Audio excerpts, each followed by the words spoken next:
Lions taking on the Jags. Earlier in the week, we talked about how the Lions stared down the Bills. And does it mean something? This town has, speaking of hostility, they have, I think, for the most part, as it pertains to the Lions, hostility towards the term moral victory. Because moral victories in the past, moral victories are a real thing in sports. And what I mean by that is, I think you can come out of a game, even though you didn't win, with your morale in a good place because you showed that you belonged or that you're getting better. And I'll just take something that we're not emotionally attached to at all. Northwestern just went 1-11, right? Correct. If they next year start off the season better and then they play Ohio State and they lose 35-34 on a late block kick or something, right? I think Northwestern will look at that as a moral victory, indicative of they're getting better. I don't know why I chose that example, but just work with me here. The Lions, historically, through our entire lives, what was perceived at the time as potentially a moral victory did not foreshadow great things to come. They've had some good teams, but they've never been to the mountaintop. They've never been close. They never sniffed. They've never been to base camp. They've never been to camp 3, right? They've been to base camp. They've been to camp 1, but they've never been to camp 2, 3, 4, whatever. They certainly haven't scaled any mountains. So moral victories in the past, boy, I'm full of analogies.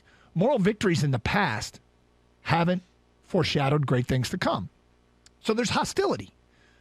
Because the Lions won 3 in a row going into the Buffalo game, we came out of it, we talked about it Monday, and had discussed whether or not there was anything positive to take out of the Buffalo game, because it was. I mean, Buffalo won late, just by a hair, what great teams do, and Detroit's not a great team. We know that. But do they kind of have to validate it with a win Sunday? Yeah, they do. I think the difference is in why the difference of the moral victory and just being encouraged by the path you're on. Mm-hmm. Moral victories in the immediate wake of you losing. A moral victory means that you feel good. This is why it isn't moral victories with the Lions. Why they're not buying into any of this moral victory talk. They're pissed. They weren't happy they lost that game. They feel like they let it slip away from them. And that's why I love what they're doing, because they're not people can throw out the term. I'm not focusing on you saying no, that's fine. Because lots of people will say, well, there are no moral victories. Well, no kidding, there's no moral victories. This team isn't acting like they've had any moral victories. This team is acting like a team that is improving, and they need to improve, and they're pissed when they don't get the result that they want. And that's what I like. That's what I like the fight there. So coming off the loss to Buffalo, yeah, do they have to validate that with a win over Jacksonville? Absolutely. Jacksonville's not Buffalo. Lions need to go out and win this game. Dan Campbell doesn't sell that crap either. Like he doesn't sell moral victories. He doesn't. I like what you said. It. Say it. He didn't sell that crap. Well, but we can, and I don't mean I'm not going to sell any more victory crap. Come on, Doug. Well, hold on. I bring it up and put it that way because I like Dan Campbell's approach. He doesn't want his team to think losing close is acceptable. He doesn't want them to drive away from Ford Field on Thanksgiving Day going, hey, what we put out on the field that day was good enough. Hey, we got a moral victory. No, he doesn't accept it. And I think that's the man that can't and shouldn't talk about it, and the team shouldn't accept it. I'm more talking to the fans. If the Lions go out and beat the Jags and have won 4 of 5 and set them up here for, call it what it is, a stretch run at the playoffs, and if you're not eliminated and you're a Detroit Lion, what are you trying to do? You're trying to make the playoffs. I think it will be encouraging that this team is moving out of the basement of the NFL and into that mid-tier of teams that sniff the playoffs, that end up on the graphic, which they've been for a couple weeks now. But they have to beat Jacksonville. Like, if you lose to Jacksonville, I feel like any potential goodwill that has been built by Dan Campbell, Brad Holmes, and this roster, it doesn't go completely out the window, but it'll feel like a pretty big setback to me. I agree. Am I overstating that case?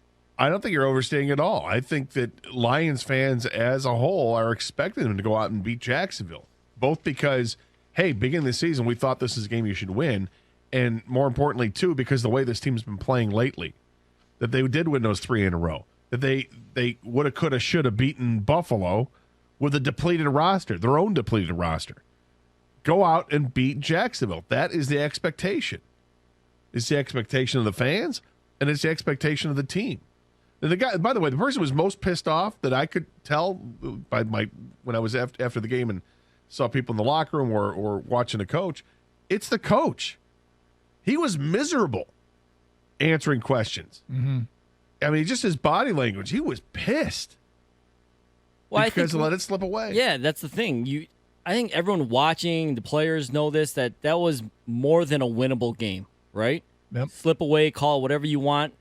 But that game was there for the Lions to win, and they came up short.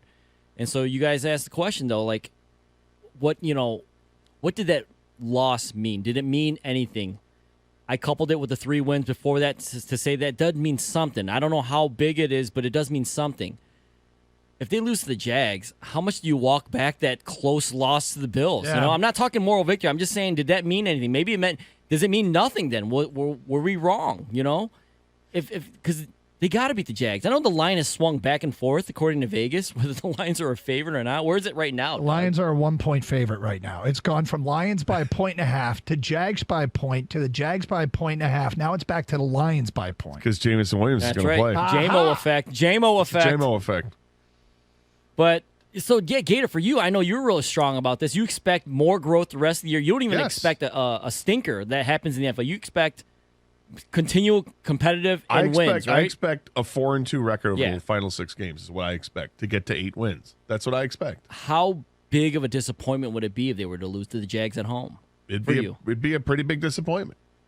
Yeah, and I acknowledge, I've talked all week about how I think Trevor Lawrence was in that game, particularly in that fourth quarter.